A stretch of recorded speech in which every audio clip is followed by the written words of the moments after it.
దేవుడి యొక్క ఆజ్ఞలను గైకొని, ఎందుకు? దేవుడి యొక్క వాక్యము గైకొన్నట్లయితే వాడి జీవితము బ్రతుకు మారుతుంది. వాడి యొక్క హృదయము దేవుడికి ఆలయముగా తీర్చబడుతుంది. వాడి జీవితము పరిశుద్ధముగా తీర్చబడుతుంది.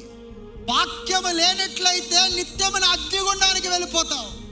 ఈ జీవితంలో ఎండిపోయిన పరిస్థితి తప్ప నీ జీవితంలో ఏది ఉండదు. కానీ వాక్యముండి నీ వాక్యముని గైకొని, దేవుడి యొక్క వాక్యముని ఆజ్ఞలను గైకొని నువ్వు జీవించినట్లయితే, నువ్వు ప్రవర్తించినట్లయితే, నువ్వు పరిచర్య చేసినట్లయితే నీ జీవితము ధన్యకరముగా తీర్చబడతావు. ప్రతిదానికి మూలము దేవుడి యొక్క వాక్యము. వాక్యమే మనల్ని రక్షిస్తుంది. వాక్యమే మన బ్రతుకులను మారుస్తుంది.